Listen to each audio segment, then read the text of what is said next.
What's going on, knuckleheads? This is George with FightersRep. I just wanted to go live right before Monday kicks in and reality settles in again. It's the last day of the weekend. We had another fantastic heavyweight fight. You could check out the video on the channel of our post-fight reaction discussion to Tyson Fury versus Tom Schwartz. It was a great performance by Tyson Fury, but it was expected against a guy like Schwartz, who didn't really have the competition necessary to basically be in the ring with Tyson Fury. However, that doesn't mean that Tyson Fury didn't put on a great performance and actually overachieve in many ways. So this discussion is for my boxing heads, is for Knucklehead Nation. I just thought it's Sunday night. Why don't we all just sit around and talk about who we think is the best heavyweight in the heavyweight division. Now, right now, as we all know, a couple weeks ago, we had a huge upheaval in the heavyweight division where Andy Ruiz marched on Madison Square Garden against the invader, basically the proverbial invader in that situation, which was Anthony Joshua, coming out from the UK with 3 of the 4 major alphabet belts wrapped around his waist. Andy Ruiz dropped Anthony Joshua, jacked his belts, turned the whole division on its head once again. It's very much like it was when Tyson Fury beat Vladimir Klitschko after he had dominated for such a long time. So Andy Ruiz came in, turned the heavyweight division on its head one more time. The 3-headed hydra that was Joshua, Wilder, and Fury is no more. Now it's Joshua, or rather now it's Wilder, Fury, and Ruiz.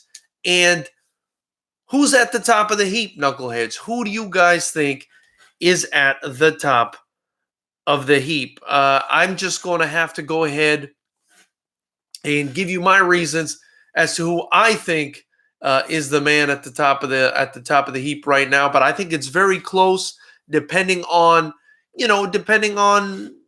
subjectivity. Just who you think is better, who you think is more skilled, who you think is more powerful. I mean, it's a very close neck and neck race at the top right now, the heavyweight division, because either one of these guys can beat the other.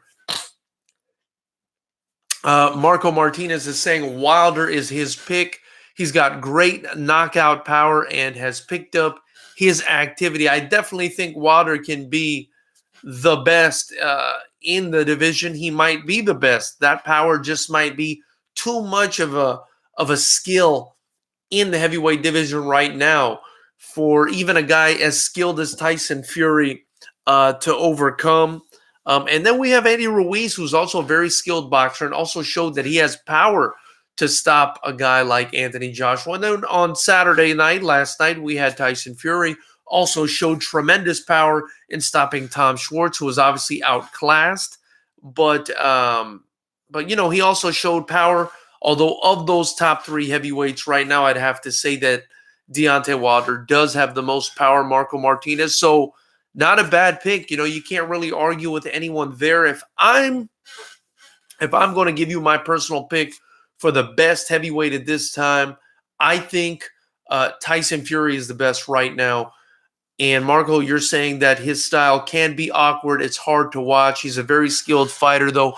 I agree. At the end of the day, the reason I think Tyson Fury is the best heavyweight right now, after the past couple weeks and everything that's happened, is because Fury just has the most skill. And it's boxing. And boxing is not just about one-punch power, in my opinion, although that's important. Boxing is about skill. It's a sport about skill.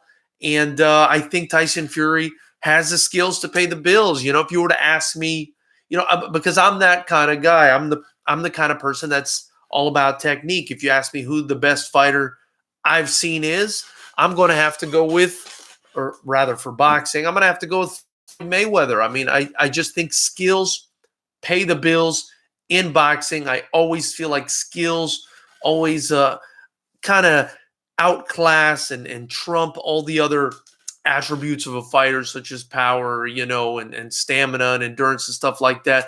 I think skills are the most important part of boxing. Obviously, the other things are important. the speed and the power and stuff like that. So just as far as the heavyweight division goes, I would have to say that Tyson Fury, being the most skilled, is the guy that I would consider to be the best heavyweight in the business, with, at this point, Deontay Wilder and Andy Ruiz being a very close second and third. Now, Andy Ruiz is very interesting. I didn't think he had the power to stop Joshua, and I said that in my prediction. I did give him a chance to win because I know Andy Ruiz is a very skilled fighter. He's been in the game a long time, huge amateur background, good skills, very durable, very fast hands. But I didn't think he had the power to stop Joshua, because when he fought Joseph Parker for the title, he wasn't able to really stop Parker, even though I thought he won that fight, and he ended up losing a controversial decision, if you ask me. I thought that he just didn't have the crack in those punches to stop a monster like Joshua, and he showed that he definitely does. So he's another interesting person in the heavyweight division to keep an eye on. I think another guy to keep an eye on in the heavyweight division, I would say he's definitely in the top 5, alongside Dillian White, who I really like. I really like Dillian White. He's a very tough guy, and he even hurt Joshua in his fight with Joshua. But I think the other guy I'm really interested in is babyface Adam Kownacki, the chubby guy from New York. I think he's extremely competitive in the division. He seems very durable. He seems to hit very hard too. He seems to have, pretty good conditioning, even though he's, a little bit on the chubby side. He just seems like a ruthless, tough guy. So, I think that's another guy that needs to be considered in the heavyweight division. Italo Alves, thank you. Oi, thank you so much for joining the chat. Muito obrigado, my brother. I'm assuming you're Portuguese, with the oi and the last name Alves. We're talking about who we think is the best fighter in the heavyweight division. I've given my opinion. I think at this time it's Tyson Fury because of the skills. I think Anthony Joshua, not really in the picture anymore, even in the top 5, unless he can show that what happened between him and Andy Ruiz was a fluke. Definitely Joshua's still in the top 10, maybe in the top 5, but he's got to show that what happened to him was a fluke. So I think my order right now is got to be Tyson Fury, Deontay Wilder, and a very close second. I would say Andy Ruiz is third, very close to Deontay Wilder, and then maybe Dillian White and Kownacki. Those are the guys that I like. And then I'm excited to also see how Alexander Usyk does in the heavyweight division, although he's a much smaller heavyweight. I think he might have some trouble against these big monstrous heavyweights. He's going to have a lot of trouble boxing a guy like Tyson Fury, who's skilled and that long. And that's another reason that I think Tyson Fury is going to be very hard to beat. He seemed to be even sharper in this fight versus Schwartz. That's not to say Deontay Wilder's not going to come back better when they rematch. But Tyson Fury seems to be continuing to improve, a guy who's already very skilled and knows how to use his incredibly long arms and just his height, and knows how to fight tall and fight smart. My most intriguing matchup in the heavyweight division, even though I'd love to see Tyson Fury versus Deontay Wilder again, I think the most intriguing matchup about I don't know what you're talking about. Anderson Silva was the best. You might be right. Anderson Silva may have been the best in MMA. But anyway, I think the most intriguing matchup in the heavyweight division right now has got to be, for me, Andy Ruiz and Deontay Wilder. I would love to see what would happen in that fight. I think Ruiz has the skill set on Wilder, as do a lot of the heavyweights. But, man, Wilder has that massive one-hitter quitter. He hits you one time with that right hand, and you're going to be, you're going to be feeling like you took a toke of DMT or something. You're going to be seeing the afterlife if that right hand lands. So I'm really excited about that potential matchup. I would love to see Andy Ruiz fight Deontay Wilder. I don't know. It's just the height difference between the two. I'd love to see how Andy Wilder fares, especially if he gets inside on Wilder. I'd love to see how he takes the right hand if Wilder lands that right hand. I'd love to see if Wilder can beat a guy like Andy Ruiz. I mean, Andy Ruiz is an anomaly in the division, and that he's the short guy in the division, and it's tough. It's tough to beat a guy that's that short. So Give Me the Loot is saying AJ isn't getting a rematch. Give Me the Loot. Why would you think AJ isn't getting a rematch? Is it because Al Heyman has all the belts now and he can just make Andy Ruiz versus Deontay Wilder? Shoot, if I was Al Heyman, I don't know what I'd do. Maybe I'd make Anthony Joshua come back to the United States, for a big fight, or maybe go out to the UK if it was, more lucrative. And then I'd have the winner fight Deontay Wilder, and then set up the winner to that for the Fury fight. Marco Martinez saying, don't count out Joshua in the rematch. He'll be focused. I'm definitely not counting Joshua out, Marco. Not at all, my brother. I think Joshua's a fantastic heavyweight, but he's got some serious holes in his. It looks like he may have some serious holes in his game that Andy Ruiz exposed badly. Namely, that he was, at least to me, he seemed to be using that same combination of an uppercut and a hook over and over again on Andy Ruiz. And you can't really be doing that kind of thing against a guy with a high IQ and a guy with experience like Andy Ruiz. Also, I think if Joshua were to go into the ring against a Tyson Fury, man, Tyson Fury is extremely skilled. He might get schooled in the ring against a Tyson Fury.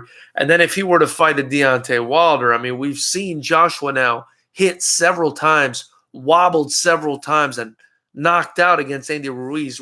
What's going to happen if Deontay Wilder lands that right hand? If Deontay Wilder lands that right hand, Marco, I think me and you both know what's going to happen, brother. It's going to be game over. Deontay Wilder's going to land that right hand, and it's going to be like hitting the reset button.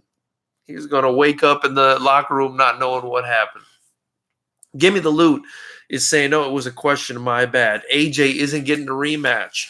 Yeah, I mean, so if your question is whether AJ is getting a rematch, I definitely think AJ's getting a rematch. I think they're just ironing out the details because obviously AJ is, a huge deal in the UK.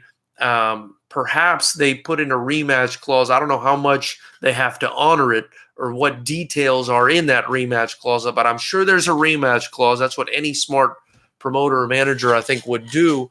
And now it's just a matter of ironing out the location. So, Joshua's probably going to want to be at home in the UK because he fills out, 80,000 person, 90,000 person soccer stadiums over there. And as you can imagine, he's making a fortune with every fight. And, Ruiz is probably going to want it in the United States or Mexico, or maybe somewhere in SoCal where we're at in Southern California. So the Mexican fan base can come out to support him. I mean, each guy's going to just want to do the fight where it's most advantageous to him. And, if I were Ruiz, I'd also look into the UK. I mean, because here's the thing, I'm thinking, I'm giving you my opinion as a promoter. If you're filling out 80 or 90,000 person soccer stadiums for a boxing match, if you have the public like they have in the UK that's capable of doing that, and let's just say, for instance, you're selling, tickets at $10 a pop, $10 a pop, super cheap. It's impossible, but I'm just giving you a number. So times 90,000, I mean, $900,000. Whereas in the United States, what's the biggest stadium you're going to find for that fight? And are you going to be able to fill that stadium? I don't think so. I don't think you're really going to be able to fill that. You're probably going to get, 10 to 15,000 at best in the United States. So, that's just something to think about. I think in Madison Square Garden versus Joshua, who's a much bigger draw than Ruiz, they still only pulled maybe between 15 and 20,000. So it's not going to be, it might not be anywhere near the money even if Andy Ruiz decides to keep it here in the United States, but he might decide to keep it here just for the hometown advantage. So we'll see what happens there. We've got Logic in the room. Thank you so much for joining, Logic. And hey, guys, you can always show your support by buying a FightersRep shirt and by donating in the super chat. It'll be much appreciated. All the proceeds go towards the FightersRep shows, where I have the youngest, most talented, best strikers in the world that are going to be competing, and you can watch it live streamed right here on YouTube for free at FightersRep 7 on July 27th. So Logic is in here, and he's saying if Wilder doesn't get that knockdown in the 12th, Fury is the heavyweight champion. It's Wilder, Fury is top 2 heavyweights in the world. Joshua doesn't beat either. I think both beat Ruiz, in my opinion. Joshua needs a tune-up to get his confidence back because Ruiz is fighting with total confidence. So let me address this one at a time. And then if Ruiz gets a huge offer from Hearn, then he fights in the UK. I agree with that. That said, Joshua needs to save face and fight Ruiz back in the same venue he lost to him. Logic, that's very noble of you, my man. That's a real fighting man talking right there, and I appreciate it. To your first comment, if Wilder doesn't get that knockdown in the 12th, Fury is the heavyweight champ. I agree. I think even with the knockdown in the 12th, Fury is the heavyweight champ. I thought he boxed Deontay Wilder's ears off in that fight. I didn't even think it was close. I was sitting there watching it with a bunch of people. We all thought Fury won. I was surprised Fury got up from that knockdown in the 12th. I thought the knockdown, I think it was in the 9th round. I thought that was a bit of a flash knockdown. I wasn't really impressed by it. But the way he got back up in the 12th and fought for the remainder of that round was absolutely incredible. And just being objective, I would have definitely given Fury that fight. I just didn't see Wilder winning that fight in any way. And just so you guys know, this is not a biased channel. I don't care where these guys are from. I mean, I have my favorites, but as a person talking about boxing, if you purport to be a journalist, you purport to be objective, you shouldn't have any biases, and that's the way it should be. Everybody's welcome in this channel. Everybody's opinion is welcome in this channel, and I greatly appreciate all your opinions. So yeah, I thought Wilder lost that fight against Fury, but I thought it was a great fight. And I'd love to see them fight again. I agree that it's Wilder and Fury right now as the top 2.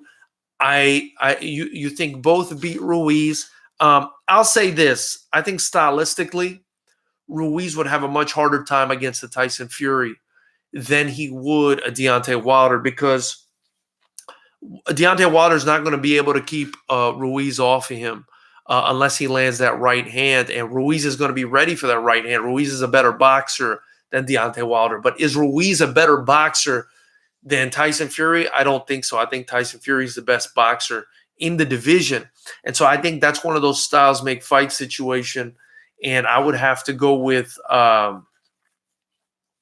Fury against Ruiz. But if Ruiz were to fight Wilder, I think that's a much closer fight. If Wilder doesn't land that right hand, Ruiz might take him out.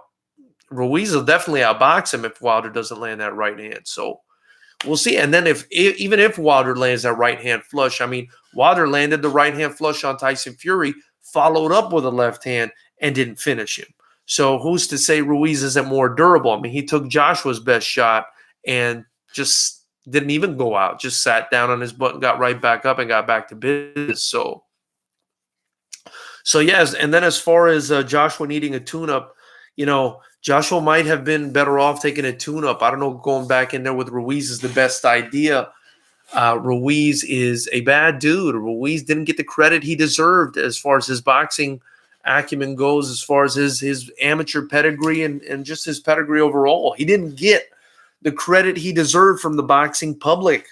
And, I will say that I knew he was a great boxer, but I just didn't think he had the power to stop Joshua. That's why I picked against Ruiz, but he proved me wrong on the power as well. So Ruiz is a dangerous guy, and because he's short, it makes it hard to fight.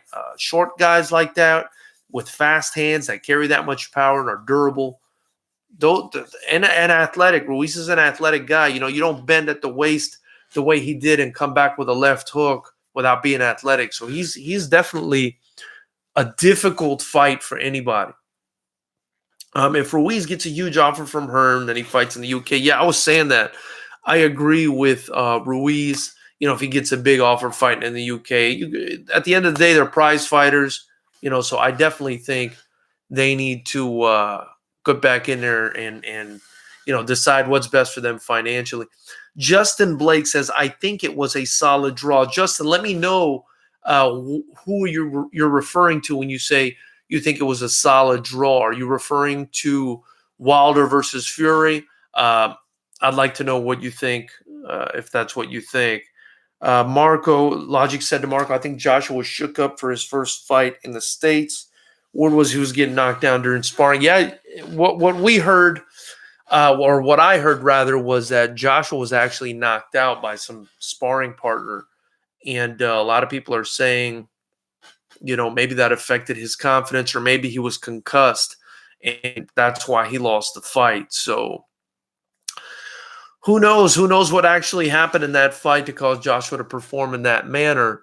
But we'll see. We'll see in the rematch how he does. Logic, you then said no bias, just calling it like I saw it. I agree. Fury, what he needed to do in that fight. Yeah, I mean, he totally did. I think a Ruiz Wilder fight would be similar to Lennox Lewis versus David Tua. His reach would be the big difference, right? But you can't compare Lennox Lewis to Deontay Wilder. Lennox Lewis was a much more skilled boxer with a much better jab. He was just 100 times, unfortunately, he's way more skilled than Deontay Wilder, Lennox Lewis was. So I know what you're saying, Lewis versus Tua and the reach, but man, Deontay Wilder, first off, he's not that active when he's fighting. He doesn't let his hands go as much as I would like him to. I wish Deontay Wilder would kind of, flick out the jab more and then, throw the right. I wish he was more active in his fights. I think his lack of activity hurts him in a lot of the fights. He always seems to be behind and then comes back and wins. And you can only do that for so long. Eventually, somebody's going to figure you out. So I do think Deontay Wilder needs to be more active, and I don't think Lennox Lewis, is a good comparison. And David Tua, probably not the best comparison to Ruiz either, because Ruiz, I mean, let's talk about it. 110 amateur fights. Let's be honest here. Ruiz has only lost according to boxing judges to Joseph Parker, and it was in Joseph Parker's backyard. He shouldn't have lost that fight. Most people, I think, had Ruiz winning that fight. Marco, you're saying that the knockout and sparring might have led to everything as far as Joshua losing that fight. I think that may have had something to do with it, but you got to give Ruiz the benefit of the doubt until the rematch happens and we make sure it wasn't a fluke.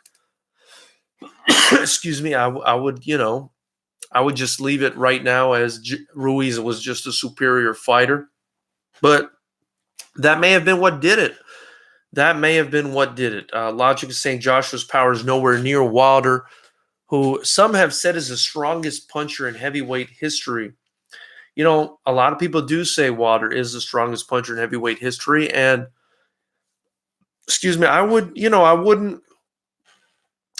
doubt it. I mean, Wilder's such a fast, athletic, long, his body type, his long arms, and how athletic and fast he is just give him such great leverage on his punches. And if people were to say that he was the hardest puncher in heavyweight history, which, I mean, I don't know how we would be able to prove that other than, with their knockout ratios or whatever, since, the guys of yesterday are now retired. But I definitely think he's up there as being one of the hardest punchers in the history of boxing. And that's what makes him exciting to watch. That's what makes Deontay Wilder awesome to watch, is that vicious power. He only needs one. And Logic, 41-0, 40 KOs. Yep, that's Deontay Wilder. And hella impressive. It's very impressive.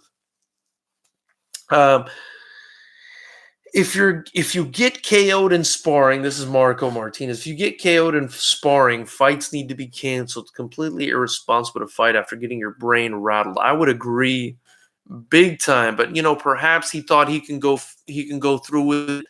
There was so much on the line. His U.S. debut, Madison Square Garden, tons of tickets sold. Maybe he shouldn't have been sparring. If he did get knocked out in sparring, maybe he shouldn't have been sparring so close to his heavyweight bout. And so I think if he did do that and he did get knocked out, this is a lesson learned. New to the channel, love boxing, hearing other folks' take. Logic, thank you so much for joining the channel.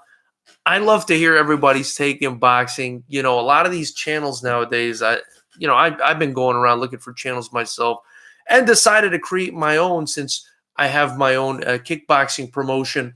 I love to talk about combat sports in general. I watch all of them. And as I searched through the YouTubes for a good channel, it became increasingly obvious that a lot of these channels are biased. And I'm not watching boxing channels for your political opinion.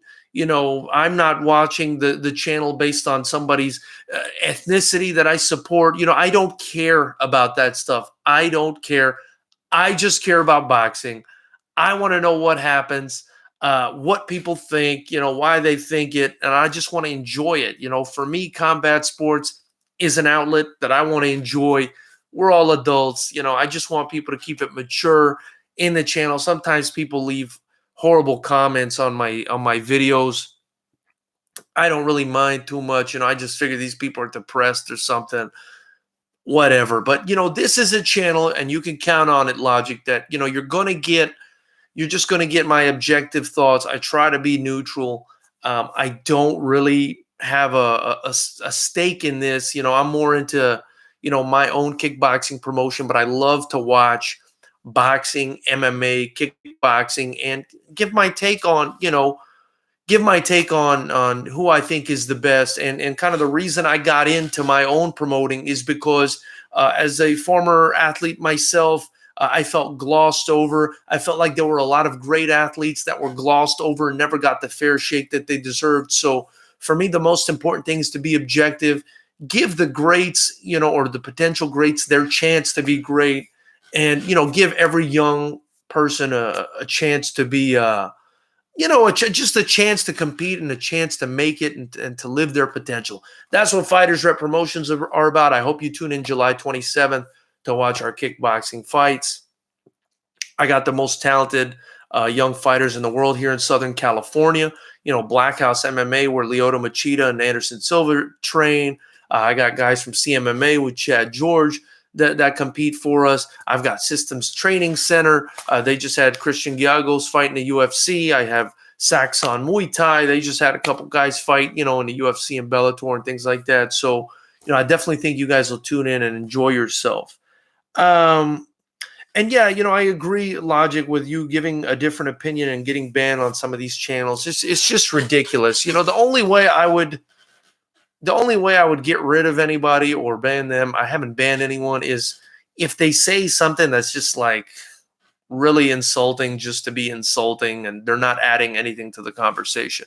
But if people have opinions, I'm happy to hear them. James Reed, I personally believe Fury is the best. No one else has the skills he has. I would agree with that. I mean, I would agree with that. How can you argue against that? I think if you're watching boxing objectively, the guy, he fights orthodox and southpaw almost equally effectively. He's got good power. He switches up his punches. He's got good movement. Great. I mean, he's got incredible movement for a guy that's 6'9", and his punch selection, everything about it is smart.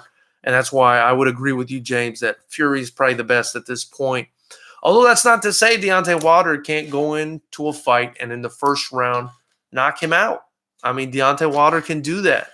They can all knock each other out. But Deontay Wilder really, really has the best chance to just walk up in there against anybody and just wipe him out with one punch. And it's part of the reason that's making this heavyweight division such an exciting division again, and I'm very happy about it. It's fantastic. Logic says Fury definitely has the skill, but Wilder's power is definitely an equalizer. Sure as hell is. James Reed, Logic, yeah, I've experienced that. The LDBC are terrible for bias and then blocking you for having an opinion. I've heard of the LDBC thing. You know, I think somebody came into my one of my videos one time and mentioned it. Not really something I look into, to be honest. I'm so busy with my promotion and trying to build up my promotion, all the young fighters that fight for me. But you know, everybody's got biases. I just think, you know, when you're talking about boxing, when you're talking about something you're passionate about, you got to let go of your biases, whatever they are, if you have them. Because well, I said everybody has biases, but I don't think everybody does as far as boxing. Maybe related to other things they do. But, you know, when you're talking about boxing, if you're passionate about it, if you're serious about it, you should just be objective, especially if you're reporting on it as if you're media. You have to be objective, and you have to just, you know, tell people what you see and allow them to come to their own conclusions. I can't convince people to change their minds if their minds are made up. That's not my mission. My mission is just sit here and, you know, chat with you guys and enjoy boxing. And that's what we do here. You know, I don't care. I don't care about where the dudes are from. I don't care what, you know, I don't care about that stuff. I just like to see a good fight, you know, more than anything. I do think Tyson's a character. I think he's funny. I do think Wilder's got great personality. I think he's exciting to watch. You know, I think they're both fun and refreshing in their own ways. I love Andy Ruiz. You know, I'm in SoCal, but, you know, I'm in SoCal, but I'm not going to say Andy Ruiz is the best, you know, just because he's from here in SoCal. I'm going to say my opinion. I think Tyson Fury is the most skilled, and then Wilder, and then Ruiz probably. So, you know, you gotta just give it to the public the way it is, the way you see it. You know, people are gonna, you know, you can't block out the sun with your hand. You're only blocking it out for yourself, not for the public. So James Reed saying he's subscribed. Thank you so much, James, and thank you so much, Logic. That means a lot. You know, that means a lot to me. We're doing this every week. Just so you guys know, we have the predictions on Thursday nights. That allows them about a day or so to marinate before the fights, which typically happen on Saturdays. We talk MMA, boxing, and kickboxing. Mostly boxing and MMA, since those are the most popular sports. But I'm trying to get kickboxing on that level. It's very popular in Europe, not so much in the United States. I hope you guys tune in and keep tuning in, and I appreciate you guys very much. Yeah, you know, so Thursday nights we do this. I'm thinking about maybe turning Thursday nights into a live stream as well. And then immediately after all the big fights, I make another video giving my reaction and thoughts on the fights. And then I turn it over to the public. I turn it over to you guys and hear what you guys have to say. So let's see a little bit more of what you guys were talking about. James, they dogged Fury opponent this past week. But yet when you mention Gervonta Davis opponents, they flip. They flip out. They say folks cherry pick except when the fighters they are biased for fight. Well, you know, I mean, it's really sad. You know, it's really sad. That's something that's happened to us as a society. I think if you're a mature adult, you can have a disagreement with somebody and still be cool with them. I think Gervonta Davis is a badass. I love him. I don't know, you know, I think if he fought Lomachenko, he would probably lose at this point, but that's not to say that he doesn't have the potential to beat him eventually. You know, I usually bring up Lomachenko. This is Logic saying this. I usually bring up Lomachenko and the channel say that the opponent is paid off and was there for a paycheck and there to lose. That's something that's a bit ridiculous. You know, Lomachenko has fought based on the amount of pro fights he's had.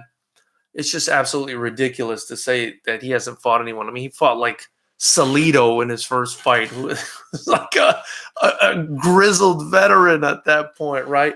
So, I mean, you just got to be honest. Gervonta Davis is awesome, and Lomachenko is awesome. And Lomachenko is just further along in his career at this point, so I think he's better. But is there a chance at some point Gervonta Davis can match him? Absolutely. But at this point, I mean, Lomachenko's the man at this point. I don't think, that's up for too much debate. Of course, everybody has an opinion, though. So back to the heavyweights. You guys are taking me off track, Logic and James Reed. Do you think Ruiz will win in the rematch with AJ? That's what James Reed's question is. I think, James, that it's going to be a hell of a fight. If AJ was actually concussed from a sparring session or whatever it was, and that caused him to lose that fight, then yes. But if AJ went into that fight and he was okay, and there was no kind of weird circumstance that happened beforehand, then I don't know, man. I don't know. If you just ask me right now, I think Ruiz beats him again. I think Ruiz just from my own experience, like sparring with guys, Ruiz is a shorter guy. Ruiz is a shorter guy. He's got super fast hands. He's got more amateur fights than Joshua. He's got more pro fights than Joshua. He's fought a high caliber guy. He fought high caliber guys just like Joshua did. I mean, Joshua fought Klitschko, but they both fought Parker. Joshua beat Parker by decision. Ruiz lost to Parker by decision, but I think anybody who watched that fight and it was objective would say that Ruiz won that fight, although it was close. So Ruiz has been toiling away at the top levels of boxing for a very long time. And he's short. It's going to be hard to fight a guy that's short. You got to punch down. He's very fast. If he gets in on you and smothers your work, he's just going to be a tough guy to fight. And that's why I think Ruiz probably beats him. What do you guys think? Who do you think wins between Ruiz and AJ when they rematch? Logic, I think Ruiz will win. He is fighting with tons of confidence right now, knows he can hurt Joshua. Joshua looked gassed. I would agree with Logic. And then James Reed says, yes, Joshua gasses very easily. He has too much muscle mass. I agree with you guys. I agree with you guys wholeheartedly. I don't think that having that much muscle mass is good for combat sports. I don't think so, especially in boxing where the fights go 12 rounds. I mean, maybe in something like MMA where the fight goes 3 to 5 rounds, you can get away with it a bit more readily, although you have wrestling in MMA. But maybe in MMA, like if you keep it standing and you're pacing yourself, you can get away with it a bit more. Sort of the way that Tyron Woodley did until he went up against Kamaru Usman, who's a beast. But I don't think all that muscle is good for boxing because, like the announcers always point out, it takes a lot of blood, a lot of oxygen to keep those muscles on your body, and I do think that it's problematic for Joshua, and I think the biggest problem is just the boxing skills in general. I think Ruiz is just all wrong for Joshua. He's got fast hands. He's going to be going at him Mexican style, like Manny Robles said in the interview. I don't know if you guys caught my interview with his coach, Manny Robles, last week, Andy Ruiz's coach. But, that Mexican style, they come at you, they go to the body, and they keep coming. And that's not something that Joshua's faced before. He's not faced that before. He's not faced the guy that throws combination punches. Klitschko throws one punch at a time. When Joshua fought Parker was running from him. And then who else did he fight there? Dillian White. Dillian White came at him, hurt him, but didn't have enough to sort of finish the job and got finished himself. Ruiz is again a very tough guy. He's going to come at Joshua. He's going to swing hard. He's going to go to the body. And that's going to gas Joshua even more. When you get hit to the body, it gasses you. So James, you think James thinks Ruiz wins again. It was a bad matchup stylistically. His counterpuncher was too quick. I agree. Uh, However, he has slow feet, so if Joshua quickens up the pace and leaned to fight on, well, Joshua doesn't exactly have great feet either, though. That's the problem with that. I agree with your assessment, but Joshua doesn't have great feet to kind of get out of Andy Ruiz's or back up and get out of Andy Ruiz's way. Shorter guys usually work better on the inside, and that's exactly true logic. And that's what Andy Ruiz is going to do. He's going to get in on the inside, and he's gonna take it to Joshua. And I see sort of the same outcome. The logic, is it harder to punch down or to punch up? Well, I think it's harder to punch up because obviously you have gravity against you. You have gravity against you. But the problem with punching down is when you punch down, a lot of the time you don't have, unless you're squatting down when you're punching, it's all in the technique. When you punch down, you don't have your shoulder to protect you. Whereas when you punch up, you see your shoulders right there to kind of protect you. But when you punch down versus up, you got to keep your shoulder up when you punch, and it's easier to do so when you punch up. So that's, part of the reason Joshua got knocked out is when he was punching.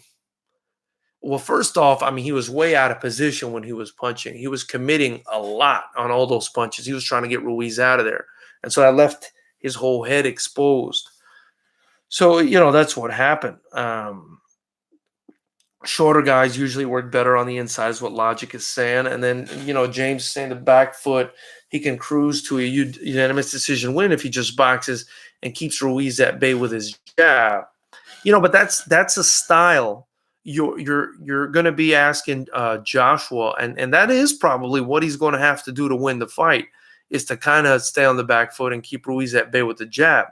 But is that Joshua's style? Are you trying to teach an old dog new tricks by asking him to constantly back up and flick out the jab when he's not, that's just not the way he fights. Joshua's weird in that he's a tall, long guy, but he likes to fight inside. But now he's going to be fighting against a guy on the inside that's shorter than him and throws punches faster than he does, and it's going to be hard. It's going to be hard. He needs to tighten up from the outside and learn how to box tall. Interesting to hear thoughts from an actual fighter's great insight here. Well, James, I'm not an actual fighter. I just train. I don't really fight, but I have fighters. I'm a promoter. I deal with fighters all day, coaches telling me what I'm doing wrong, telling me what guys are doing wrong. So that's the insight I have. The coach where I train is for world level in many different disciplines. So there you have it. Do you think Miller would have beaten Joshua had he not been found dirty for Tylenol? I think Miller had a great chance, and he's probably kicking himself in the ass right now for not having taken that chance. And you bring up Miller. I think he trains with Konaski, who I said earlier in this live stream is a top five heavyweight in my opinion, Konaski, and I think he gives anybody problems. A good reason I think that is, so Wilder, I don't know if you guys remember, fought Szpilka, and then Konaski fought Szpilka and actually finished him a lot faster than Wilder did. And Szpilka didn't have the success as far as boxing goes against Konaski that he had against Wilder. If you were watching the Wilder-Szpilka fight, Szpilka was outboxing Wilder. He was, until he got basically sent to the moon with that right hand, but he was outboxing him, and it was looking scary. It was getting close to the championship rounds or whatever. It was like the 9th round or 10th round, and Wilder detonated on him. But he was losing that fight, in my opinion. Maybe the judges didn't agree, but I thought he was losing that fight. Now, when Szpilka went and fought Konaski, I don't know if he was damaged goods now because of the Wilder fight. But, Kownacki beat the shit out of him, and it was not a close fight. And then Kownacki, I don't know if you guys saw what he did to El Gallo Negro, Gerald Washington. I mean, he blasted him out of there too. So Kownacki's fighting, anybody that gets in there with him, and he's making it look pretty easy. He's a thick, strong, another short, problematic guy. It used to be that the short guys, were getting a lot of slack. People were making a huge deal, and people still do make a huge deal as far as reach, height. That stuff does matter. But short guys have advantages, and short guys, especially, I mean, in boxing and MMA recently, have been really showing that they have advantages. And it's almost like I almost feel like since Daniel Cormier knocked Stipe Miocic out, that was almost like a turning point for the public, for the combat sports public, to say, man, maybe being tall isn't that much of an advantage. Maybe there's something about being short that that can be really beneficial. And I think the jury's still out on that. I mean, I think a lot of these short, Andy Ruiz proved it. When you're short, yeah, you can't reach the guy, but your arm also typically doesn't have that much. When you're shorter, typically you're faster, right? So that's something to think about. So yeah, I mean, I think Miller's kicking himself in the ass. I think Miller had a real good shot of winning that fight, but he's doing stuff that he shouldn't do. He's a cheat, and so if he's cheating now, then was he cheating before? Did he earn the position that he was in? No, he didn't earn it. So to heck with him. I mean, he needs to serve his punishment, do his time, and then come back and earn his way back to the top. He could have definitely won that fight had he not cheated. But, who knows how long he's been cheating. I think typically when a guy cheats and gets caught like that, he's probably been doing it for a long time. I mean, it looked like some real blatant cheating. So good point on protection when punching up defensive-wise, but tiring would be faster for the fighter having to punch up. Yeah, I agree. It's more tiring to punch up. Logic used to train here in Texas with Omar Figueroa. Dad would go fight in Mexico from time to time. That's really cool. Logic. Do you think the pressure of fighting in the States affected Joshua in any way? I'm about to wrap this up, guys. I've been on here for 47 minutes now. But before I wrap it up, do I think the pressure of fighting in the States affected Joshua in any way? Maybe a little bit. I think when he's going out there in the UK, I mean, I would imagine fighting at home is very nerve-wracking too, especially in front of 80 or 90,000 screaming fans. So I don't know. Maybe the pressure of fighting in the United States affected him. But if it did, then that's something he needs to work on. I think if he's fought in front of all those people in the UK, 80 or 90,000 people, that this shouldn't have affected him. But I don't know. What are your thoughts on Dylan White?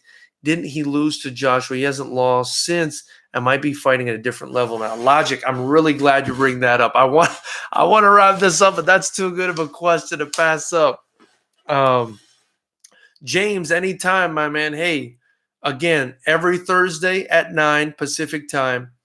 Sometimes we'll do these anxiety Sundays. I think I'll live stream on Sunday because I have work the next day and I want to prolong it as much as I can.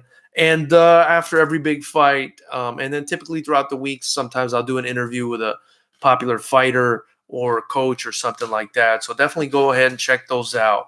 And feel free to get you a FightersRep shirt or donate to the channel anytime. It all gets reinvested back into the promotion and building up the young talent of the future. So Dylan White did lose to Joshua. It was a good fight. He hasn't lost since, and I think he's the most improved. I think he's the most improved heavyweight. I think he could beat anybody. I think he could beat anybody with the exception of the hardest fight for him would be Tyson Fury. I think Tyson Fury is just the hardest fight for anybody because of his length and his boxing skill. I think it'd be a tough fight for Dillian Whyte, but Dillian Whyte is a dog. He goes in there and he tries to finish you. And I would love to see a fight between Dillian Whyte and Deontay Wilder, or Wilder and Ruiz, or Whyte and Ruiz, because Dillian Whyte is the kind of guy that's going to go out on his shield. If you have seen Dillian Whyte fight, he's going to go out on his shield. He's not going to let you – he's not going to give up. He's not going to do – it might be harsh to say this, but Joshua kind of gave up. Dillian Whyte is not going to give up. Dillian Whyte's going to come for you. So that'd be fun to see if he can absorb that right hand from Deontay Wilder and keep coming and try to put a hurt on him, or even on Ruiz, because he's longer than Ruiz, but he's not too big. He's also – he's not a short heavyweight, but he's a shorter heavyweight. So that'd be interesting to see that. Logic, MMA and boxing have two heavyweight champions who are not your prototypical body style, both big dudes. That's a great point. That is a great, great point, and I think, again, I was saying Daniel Cormier kind of turned the notion on its head that being tall is a huge important thing, and having a long reach is really important. And now with Andy Ruiz as another heavyweight champion, you got to call that into question. You got to call that into question. Maybe boxing skills have improved so much across the board that now the short guys who tend to be, faster and quicker, maybe it's kind of even the scale for them. Maybe it's become an advantage to be slightly shorter, as long as, you maintain the status quo typically, which is to be quicker than the longer lumbering guys. So there you have it, knuckleheads. I really appreciate you guys. You can always catch us Thursday nights at 9. I might be live streaming on Thursday nights at 9, but I'm not sure if I'll keep it live stream. Eventually, it's going to be whatever the public prefers. You can check out, definitely, though, our previews and predictions Thursday nights at 9 for all the big fights, and join the conversation there. And then on Sunday – or rather on Saturday, immediately after the big fights, we're going to be again giving you our reaction and having a discussion as to the big fights. And just, randomly throughout the week, sometimes we'll have an interview. We just had one with Regis Prograis, the 140-pound champ in boxing, who's the man at 140. We just had one with Andy Ruiz's coach. I'm trying to get Andy Ruiz on the channel next week. I'm going to see how that goes. So, definitely stay tuned. Also, please check out our own fights, FightersRep Promotions. I've got the best, most talented young strikers in the world here, and I'm planning on doing big things for these young warriors. And that's why I always ask for you guys, if you can, buy a shirt. It's not obligation. Just if you ever feel like donating, we'd greatly appreciate it. Any amount matters. But buying a shirt or just donating in the super chat below, or donating in the links below, I reinvest it right back into the promotion for these kids. And you can check it out live. We live stream the fights. And the next one is FightersRep 7 live from Seal Beach, California, July 27th. It's going to be awesome. So hope to see you guys soon. We'll talk soon. Thank you so much, Logic and James. I appreciate you guys, man. Yes, going to try to be as unbiased as humanly possible, because as soon as bias leaks into something, it messes it up. So, feel free to call me out if you think I'm being biased, and I'll pump the brakes on it. But I'm not that kind of guy. I just love the sports and like to talk about them. So you all have a good night. We'll talk soon.